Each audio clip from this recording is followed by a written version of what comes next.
الحمد للہ رب العالمین والصلاة والسلام علی سید الانبیاء والمرسلین وعلی آلہ واصحابہ اجمعین اما بعد فاعوذ باللہ من الشیطان الرجیم بسم اللہ الرحمن الرحیم الا ان اولیاء اللہ لا خوف علیہم ولا هم یحزنون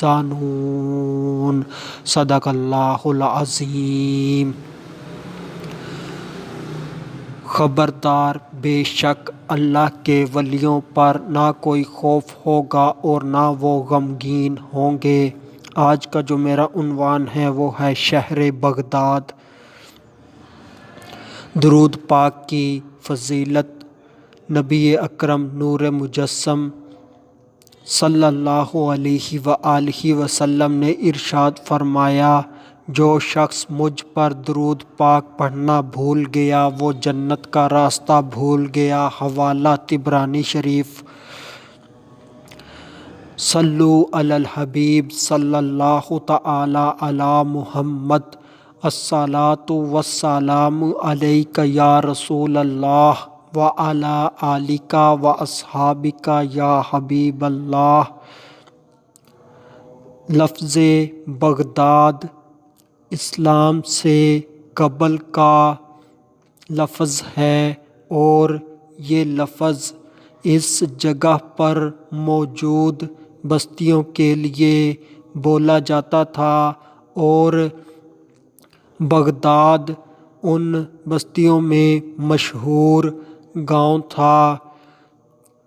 شہر بغداد کو جو شہرت حاصل ہوئی وہ میرے پیر شیخ عبدالقادر جیلانی محبوب سبحانی قندیل نورانی رحمۃ اللہ تعالی علیہ کی وجہ سے حاصل ہوئی۔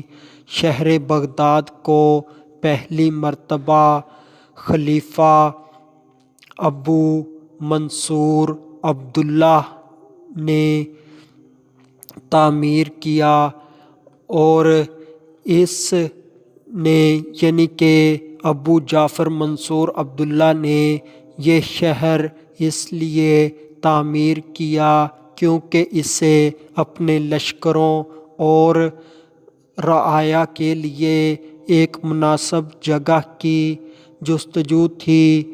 تو جو شہر بغداد ہے یہ آب و ہوا کے لحاظ سے، خوراک کے لحاظ سے اور عسکری ضرورتوں کے لحاظ سے بہت اعلیٰ تھا، اور اس کے بیچ دریا بھی تھا۔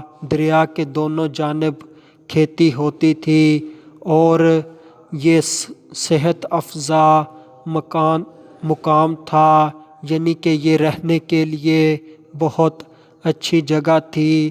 تو اس لیے عباسی خلیفہ ابو جعفر منصور عبداللہ نے اس شہر کو تعمیر کیا۔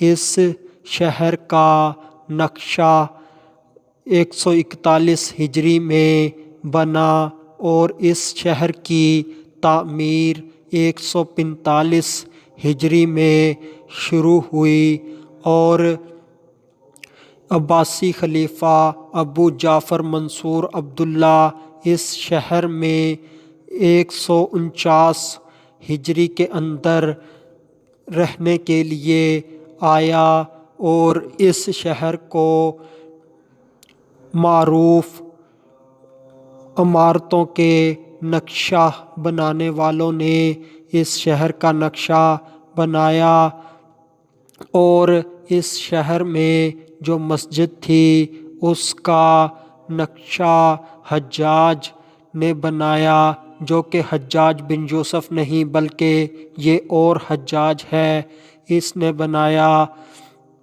تو جب اس شہر کی پہلی اینٹ رکھی گئی تو اللہ کا نام لیا گیا، یعنی کہ بسم اللہ اللہ اکبر بسم اللہ والحمد للہ، اس طرح کے کلمات کہے گئے، اور یہ شہر گولائی میں شہر تھا، اور اس شہر کے بالکل وسط میں شاہی محل تھا، اور شاہی محل کے 4 دروازے تھے، اور اس شاہی محل کے اوپر ایک سبز رنگ کا گنبد تھا جو کہ 180 ذراع بلند تھا، اور یہ شہر کا تاج مانا جاتا تھا۔ یہ گنبد شہر بغداد کی علامت تھا، اور یہ گنبد عباسی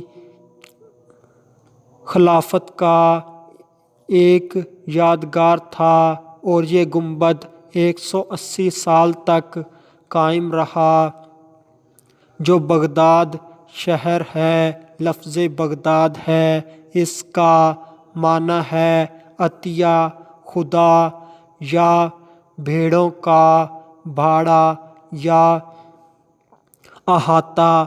یہ 3 معنی ہیں لفظ بغداد کے، اور جو خلیفہ ابو جعفر منصور عبداللہ تھا، اس نے اس شہر کا نام قصر اسلام یا مدینۃ الاسلام رکھا، اور یہی نام سرکاری سطح پر سکوں کے اوپر، باٹوں کے اوپر اور سرکاری کاغذات کے اوپر لکھا جاتا تھا، اور اس شہر کے کئی عرفی نام بھی تھے۔ یہ تھی شہر بغداد کے متعلق مختصر سی معلومات۔ آخر میں اللہ تبارک و تعالی سے دعا ہے کہ مجھے اپنے پیر کامل شیخ عبد القادر جیلانی محبوب سبحانی کے شہر کے ذکر کا صدقہ ہماری بلا حساب مغفرت فرمائے، اور ہمارا خاتمہ بالایمان ہو۔ وما علینا الا البلاغ المبین۔